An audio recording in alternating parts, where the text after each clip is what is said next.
हो गयो, चेक कर ली दोबारा कौन। नमस्कार, सत श्री अकाल, गुड मॉर्निंग, वाहिगुरु जी का खालसा, वाहिगुरु जी की फतेह। पहली बात तो ये कि युद्ध विराम की ओर जा रहा है।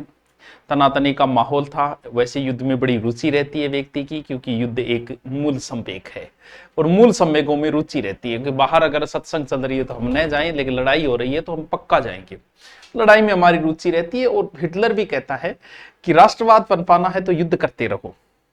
तो युद्ध से एक राष्ट्रवाद की भावना आती है, नया संचार होता है युद्ध से, एक नई शक्ति का संचार होता है, हमें अपनी ताकत का पता चलता है। तो कहते हैं कि देश को हर 10-15 साल में एक युद्ध करते रहना चाहिए। और जिन देशों ने युद्ध किया, क्योंकि युद्ध न करना, क्योंकि पुरुष में युद्ध की भावना होनी चाहिए, स्त्री में मातृत्व की भावना होनी चाहिए। तो युद्ध विराम की ओर है, लेकिन नया संचार, नई रुचि, नए, और फिर वापस शीतल हो जाएंगे, फिर 5-10 साल बाद फिर कोई और लड़ेंगे। तो तैयारी आपकी कैसी चल रही है एसआई की? ये 4th ग्रेड में भी काम आएंगे, ये एसआई में, जेलर एग्जाम में भी काम आएंगे। लेकिन 5 दिन का मैंने एक विशेष ऑफर किया है, आपको अच्छा लगेगा, क्योंकि हिंदी की बुक की बड़ी मांग हो रही है और इस बुक को और शानदार करेक्शन कर रहे हैं। इसमें एनसीईआरटी वाला इसमें जोड़ रहे हैं, नवीन हिंदी व्याकरण का मैटर इसमें जोड़ रहे हैं, ताकि कुछ बचे नहीं। अगर आपको ये हिंदी बुक चाहिए तो बुक अलग से मंगवा रहे हो तो ठीक है, वो नॉर्मल रेट में। लेकिन हिंदी का मेरा पूरा कोर्स है, पूरा, जिसमें कुछ टॉपिक बचे हुए हैं, जिसमें उपसर्ग बढ़ते 70% कोर्स हो चुका है। उसमें वो क्लास का लाइव है, मजा लेते थे, आराम से पढ़ाया गया। अगर आप संपूर्ण हिंदी का वो कोर्स लेते हो, रनिंग बैच है, वो 599। तो आज अगर 5 दिन में आप लेते हो तो 599 में कोर्स के साथ आपकी बुक भी मिल जाएगी, यानी कोर्स के साथ आपको बुक भी मिल जाएगी। 599 में कोर्स, बुक करो मौज। और पूरा कोर्स लेना चाहते हो जीके वाला, तो 1199 में आपको बुक साथ में मिल जाएगी, यानी उसमें पूरा जीके वाला पूरा पोर्शन, जीके और आपका जो भी मैटर लगता है पूरा बड़ा वो मैटर है। 5 दिन में आपका जब मन हो तब, 5 दिन में जब भी आप इसको खरीदोगे तो आपके पास कॉल आएगा, कोर्स ऑटोमेटिक आ जाएगा, फिर आपसे एड्रेस पूछा जाएगा और आपको बुक घर पे भेज दी जाएगी। तो क्योंकि बुक की मांग थोड़ी ज्यादा है। हमारा क्या चल रहा था बच्चों? हमारा चल रहा था विशेषण। क्या चल रहा था? विशेषण। विशेषण का अर्थ होता है विशेषता बताना। किसकी? जो इससे 2 टॉपिक पहले करवाए उसकी संज्ञा है। समझते जाओ इनको। 2 विशेषण अपने हो गए थे, जिसमें से एक विशेषण मैंने करवाया था संख्यावाचक। ठीक है, यानी आपको बताया कि जो संख्या का बोध कराए वो संख्यावाचक विशेषण है। आज जो विशेषण है वो बड़ा इंपॉर्टेंट है और उसका नाम है परिमाणवाचक। परिणाम नहीं है, परिमाण है। परिमाण का अर्थ होता है मात्रा। परिमाणवाचक विशेषण। और थारे सौ ज्यादा की समस्या आवेगी। अब थे गुरु जी लाइव क्यों खोल लियो? क्योंकि 8 बजे बाद थोड़ा सा अभी युद्ध का माहौल है, इसलिए मैंने सोचा अपलोड कर देते हैं। आराम से देखो यार, स्पीड डबल बढ़ा के। हिंदी में बेहतर समझ में आना चाहिए, और आप पेपर दे के आओ तब कहो कि सर थारी हिंदी माना मजो आगे देगी, चाहे आप किसी भी हो। परिमाणवाचक। संख्या में संख्या का बोध होता है। परिमाण का अर्थ होता है नापतोल, परिणाम का अर्थ होता है नतीजा, दोनों चीजों को। यानी नापतोल। गड़बड़ कहां होगी इन दोनों में? आप कंफ्यूज होगे तो वो कंफ्यूज दूर करना मेरा काम। ठीक है, नापतोल यानी जहां मात्रा का बोध हो। नापतोल, कौन सी चीज का नापतोल? नापतोल किया जाता है द्रव्यवाचक संज्ञाओं का। द्रव्यवाचक मतलब ठोस, द्रव्य और गैस, ये द्रव्यवाचक संज्ञा है। द्रव्य नहीं, द्रव्य। द्रव्य, द्रव्य का मतलब तो ओनली लिक्विड, जो पहले बताया था। द्रव्यवाचक यानी ये जो परिमाणवाचक विशेषण है, वो चीजें, वो जो नापतोल के रूप में पाई जाती है, वो परिमाणवाचक में आती है। और द्रव्यवाचक संज्ञाओं के साथ वैसे विशेषण का प्रयोग एक वचन में ही होता है। अब हम देखते हैं कि ये जो परिमाणवाचक संज्ञाएं हैं वो 2 प्रकार की होती है। परिमाणवाचक विशेषण 2 प्रकार की। एक तो जो निश्चित परिमाण बताएं, और एक वो जो अनिश्चित बताएं। समझता जाओ, ज्यादा लोड नहीं लेना है। अभी तक मैंने संख्यावाचक का मतलब संख्या का बोध कराए, 10 आदमी, 20 आदमी, 30 आदमी, 40 आदमी, जो भी। परिमाण का अर्थ होता है जो मात्रा, जो द्रव्यवाचक संज्ञा, जैसे जैसे। निश्चित का परिमाण मतलब निश्चित मात्रा बताई, जैसे 1 लीटर दूध। देखो अब 1 लीटर टाबर देखता है संख्या करिया होगो तो बिंगो के करा, बस बिंगो मैं बताऊंगा, लेकिन पहले उदाहरण तो देती हूं। 1 केजी सोना, निश्चित मात्रा है। 1 घड़ा पानी, निश्चित मात्रा है। 100 मीटर लंबी रस्सी, हाँ का 2 किलो मिठाई। गुरुजी ये तो संख्या मान लाग रही, मैं तो संख्या ठोक के आऊंगा। क्यों ठोक के आऊंगा? तो 5 लीटर पेट्रोल, 5 लीटर पेट्रोल क्यों करिया होगा थे, जब मैं था तरीको बता दूंगा कि दोनों में अंतर क्यों है। देखो अभी तो सिर्फ समझना है।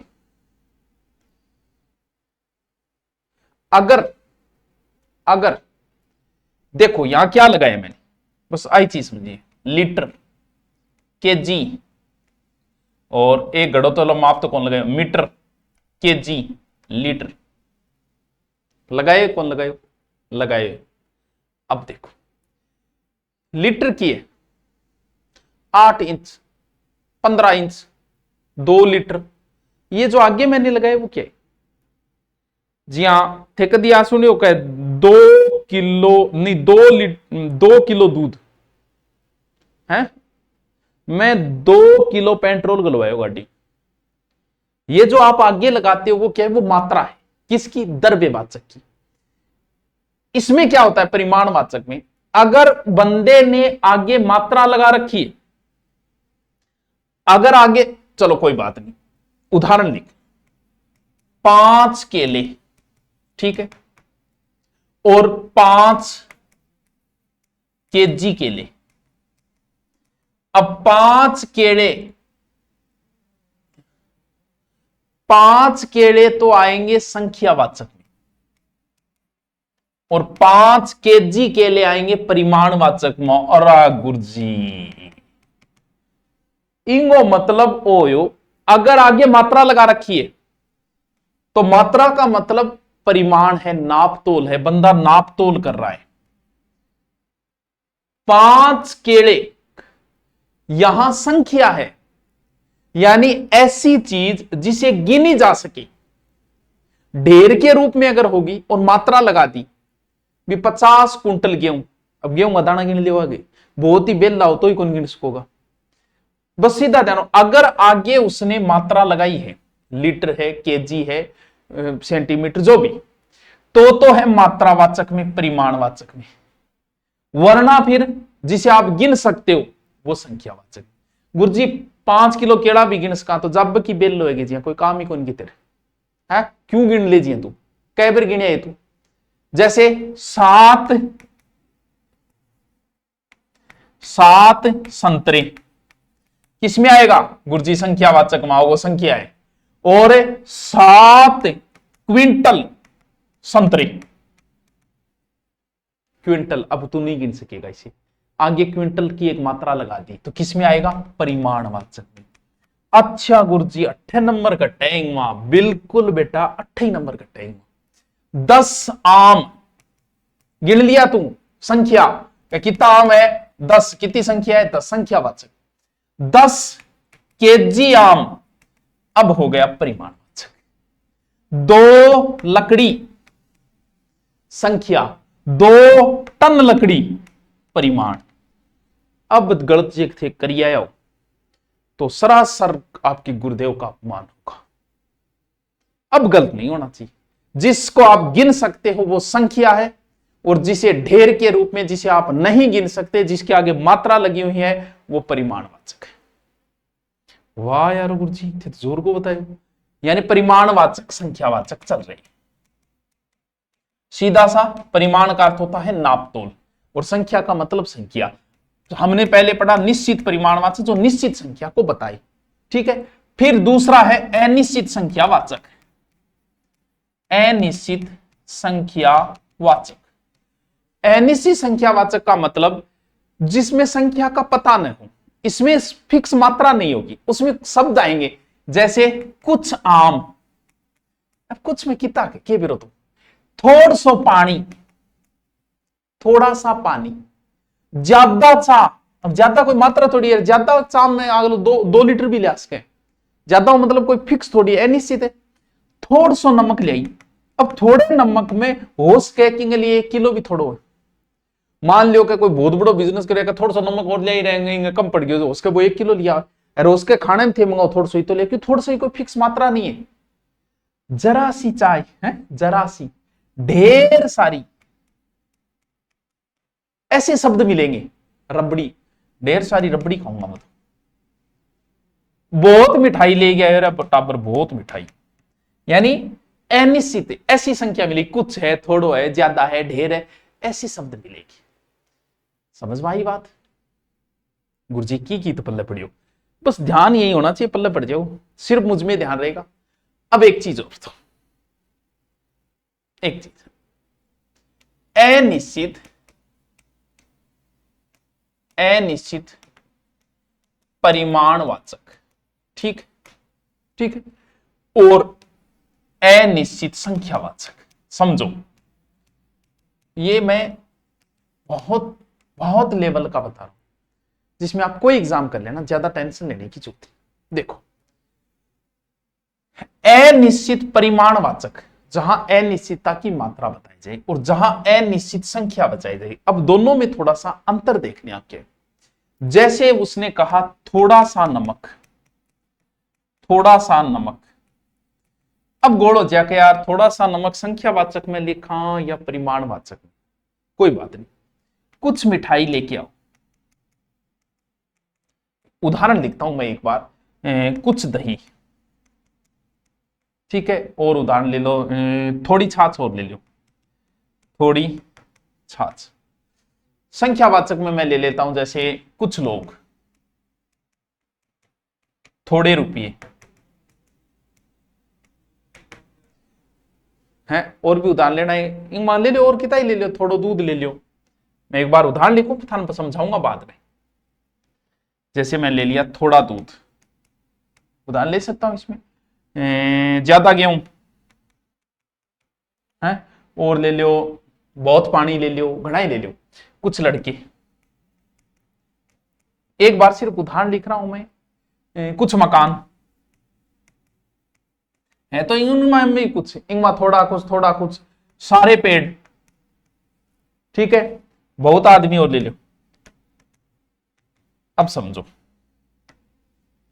कि हम के अंतर हुए गुरुजी, बेरो के चाला को परिमाणवाचक है, वैसे तो आपको पता चल गया होगा, और हो सकता है नहीं भी चला होगा, कुछ चल गया होगा। दो चीजें बताइए आपको, एक होता है विशेषण, एक होता है विशेष्य। विशेषण क्या होता है? ये विशेषण है जो शब्द की विशेषता बताई, ठीक है, ये विशेषण है, यही तो विशेषण है। हाँ सर ये विशेषण है, हम पढ़ चुके हैं, ठीक है।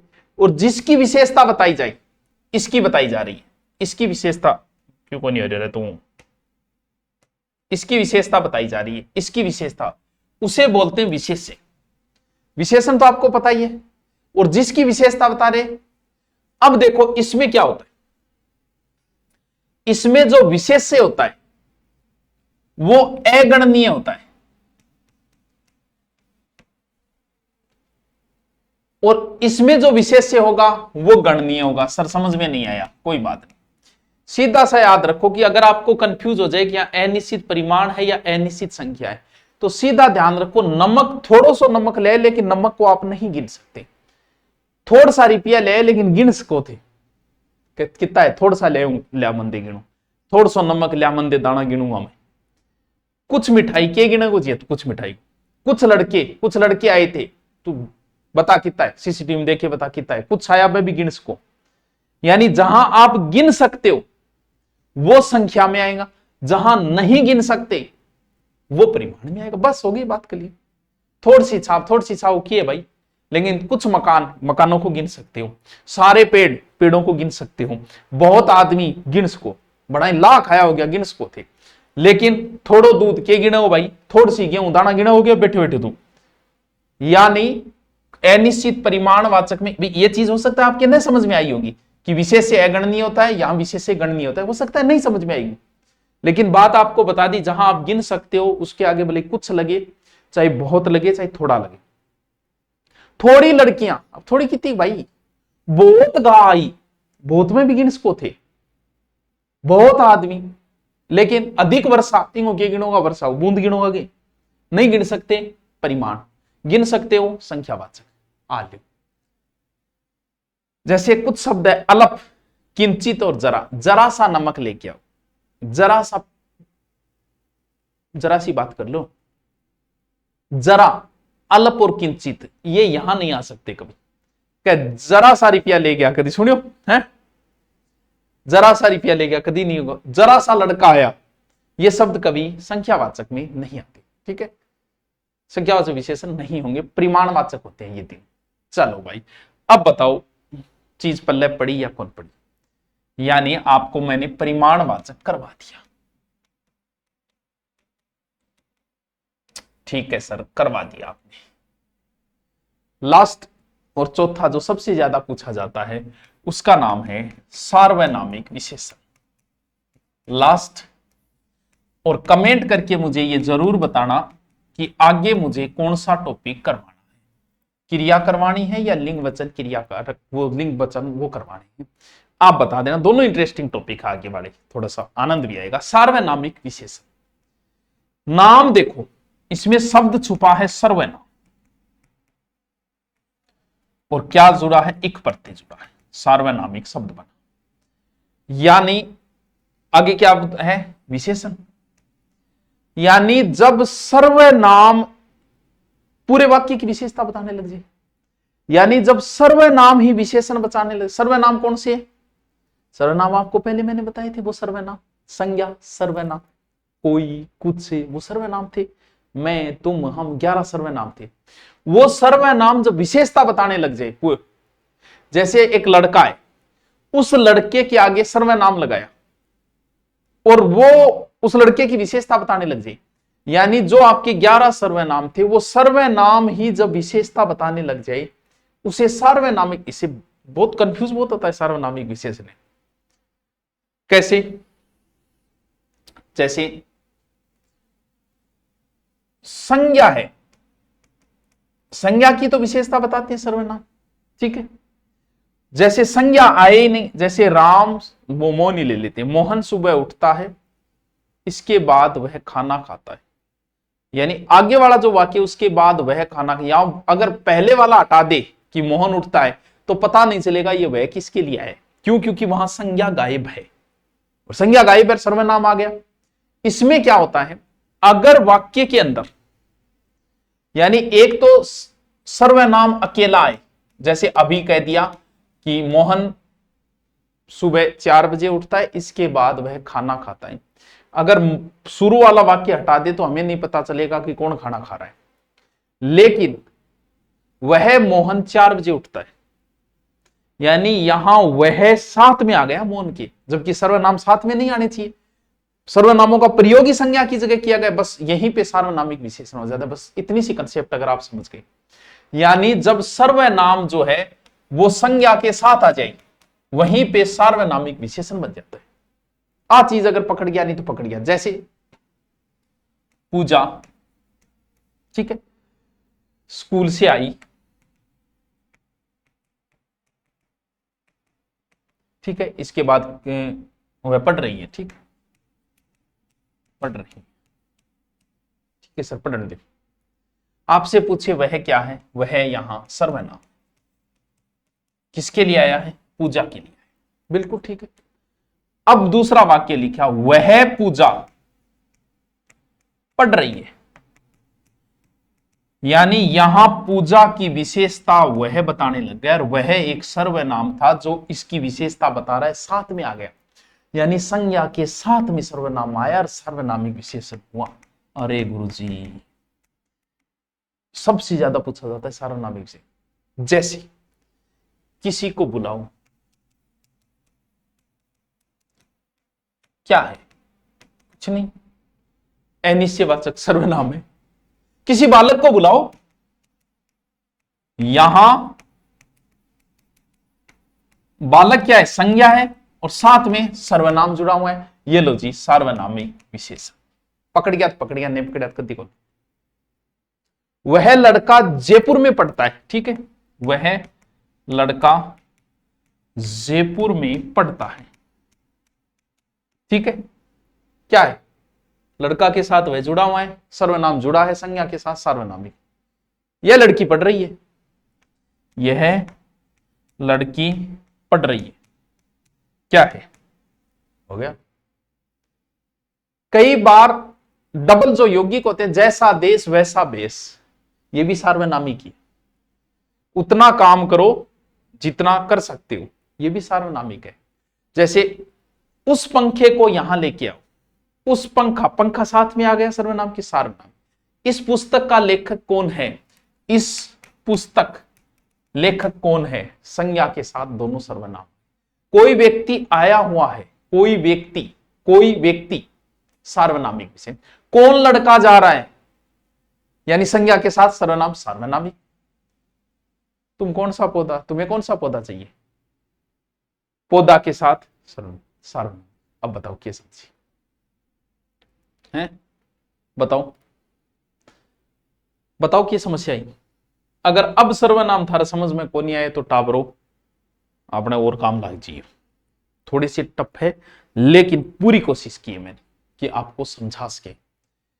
मैं जब आपको विशेषण करवा रहा था कि जो किसी की विशेषता बताए, तो विशेषता बताने के अपने तरीका होता है, विशेषण बताने का अपना एक तरीका है। पूरी क्लास है, एक क्लास है जिसमें 40 बच्चे बैठे हुए, ठीक है। किसी व्यक्ति की प्रशंसा कैसे की जाती है, 3 तरीके प्रशंसा करने की। यानी विशेषण का मतलब विशेषता बताना, और विशेषता 3 तरीके से बताई जाएगी। कैसे, एक तो होती है सीधी विशेषता, मूलावस्था, यानी पॉजिटिव डिग्री। एक होती है उत्तरावस्था, अभी सिर्फ समझो, अभी बताऊंगा 40 बच्चों को उदाहरण देते ही समझ में आ जाएगी आप, ठीक है। एक होती है सुपरलेटिव, ये कंपेरेटिव इंग्लिश में होता है, ये तो है पॉजिटिव। कंपेरेटिव कंपेयर करना, और उत्तमावस्था यानी सुपरलेटिव इंग्लिश में इसे उत्तरावस्था कहते हैं। समझो इस चीज को भाइयों और बहनों, समझो क्या, कितने तरीके से प्रशंसा की जाएगी। 40 बच्चे बैठे हुए, मैं ये कहता हूं कि मोहन, ये तो कलर की कौन बदले बेटी कार्ड को, मोहन परिश्रमी है, ठीक है। यहां मोहन का किसी से कोई कंपेयर नहीं किया है मैंने, ना मैंने किसी को हानि, किसी और का ईगो हर्ट किया है, मैंने सिर्फ मोहन की बढ़ाई की। मुझे 39 लड़कों से कोई मतलब नहीं है, ना मोहन को कि मोहन अच्छा लड़का है, मोहन प्रशंसीय लड़का है, मोहन बड़ा बुद्धिजीवी लड़का है, मोहन आरामी लड़का है, हो सकता है, ठीक है। मैंने कोई कंपेयर नहीं किया। ये तो है मेरा बढ़ाई करने का पहला तरीका। पहले तरीका का मतलब सिर्फ एक ही करना, वो है मूल अवस्था। फिर मैंने कहा कि मोहन जो है वो सोहन से बहुत अच्छा है, यहां मैंने सोहन को नीचा दिखा दिया, यहां मैंने कंपेयर कर दिया, यानी कंपैरेटिव उत्तरावस्था। जब दो के बीच में आप तुलना करके किसी की विशेषता बताओ, विशेषण। अरे भाई साहब, मोहन तो पूरी क्लास में इंटेलिजेंट है, द बेस्ट, सुपरलेटिव। ये बीच वाली को मध्यावस्था भी कह सकते हो आप, मध्यावस्था यानी मध्यावस्था मतलब बीच में दो आशा का बटाई, किसी एक को नीचा दिखाया जाएगा, किसी एक से अच्छा बुरा बताया जाएगा। अच्छा बताया कि मोहन सोहन से अच्छा है, तो भी मोहन ने नीचो दिखा दियो है, यानी नीचा कंपेयर किया जाता है, एक को कंपेयर किया जाएगा वहां, ठीक है। यानी जहां सिर्फ एक की बढ़ाई हो, किसी और को हानि नहीं। मैं ये कहूं कि मैं अच्छा पढ़ाता हूं, मैं उससे अच्छा पढ़ाता हूं, या उससे अच्छा नहीं पढ़ाता, किसी एक को नीचा दिखा दिया मैंने, वो बीच की अवस्था है, लास्ट सुपरलेटिव। अच्छा ये सबसे बेस्ट यही है। वो कौन सी अवस्था है, वो उत्तम अवस्था है, सर्वोच्च अवस्था, लास्ट अवस्था। यानी किसी की बढ़ाई करने के बच्चों 3 तरीके हैं। अब मैं कुछ उदाहरण दूं तो आप समझ जाओगे। पहला तरीका है मूल, मूल का मतलब पहला तरीका सिर्फ एक की तुलना। श्याम परिश्रमी है, मोहन सुंदर है, फल कच्चा है, वह कच्चा फल है। जो भी, जब दो के बीच में कंपेयर हो, एक को कम या ज्यादा बताया जाएगा, राम मोहन से सुंदर है, मोहन सोहन से सुंदर है, वह उससे अच्छा है, वह उससे बुरा है, जोधपुर के मुकाबले में जयपुर अच्छा शहर है, जो भी है, दो के बीच में कंपेयर हो। ठीक है, यहां एक प्रत्यय भी लगाया जा सकता है, कौन सा? तर, या तरा भी बोल सकते हैं, स्त्रीलिंग हो तो वहां तरा हो जाता है, तर या तरा प्रत्यय। जैसे सुंदरतर, मधुतर, उच्चतर, प्रत्यय संस्कृत में चलता है। उत्तमावस्था, जब सब में अच्छा बचाया जाए, दो में से अच्छा बचाया जाए, सभी में अच्छा बचाया जाए। कवियों में कालिदास श्रेष्ठ है, पशुओं में लोमड़ी चालाक है, सब पशुओं, पक्षियों में कौवा तेज है, पशुओं में हाथी ताकतवर है, देशों में भारत सर्वश्रेष्ठ है। यानी जब सबके बीच में किसी एक को बेस्ट बताया जाए। ठीक है, बताओ बताओ, यहां इन प्रत्यय लगा सकते हो, बीकानेर बेहतरीन शहर है, ऐसा भी कर सकते हो। जैसे तम या तमा प्रत्यय जोड़ देते हैं, देखो सॉरी, देखो कई बार जो अवस्थाएं बताई जाती है विशेषण की, उसमें प्रत्यय जोड़ देते हैं। जैसे एक शब्द है उच्च, उच्च एक शब्द है, इसको मैं बीच वाली अवस्था में लेके आऊं उत्तरावस्था में, और लास्ट में ले जाऊं उत्तमावस्था में। उत्तमा का मतलब सर्वश्रेष्ठ हो गई, तो उच्च में तर प्रत्यय जोड़ते ही उच्चतर हो जाएगा, ये बीच की अवस्था, और तम या तमा प्रत्यय जोड़ते ही उच्चतम लास्ट अवस्था होगी। सुंदर, सुंदरतर, सुंदरतम, नीच, नीचतर, नीचतम, प्रिय, प्रियतर, प्रियतम। यानी थोड़ा ध्यान रखना कि उत्तमावस्था बनाने के लिए कौन सा प्रत्यय लगता है, उत्तरावस्था के लिए कौन सा प्रत्यय, कई बार पूछ लेते हैं। ये लो जी बच्चों, अब कमेंट करके आगे वाला टॉपिक बताना है आपको, और कितना समझ में आया वो कमेंट पढ़ के ही मुझे पता चलेगा। Okay, thank you, bye.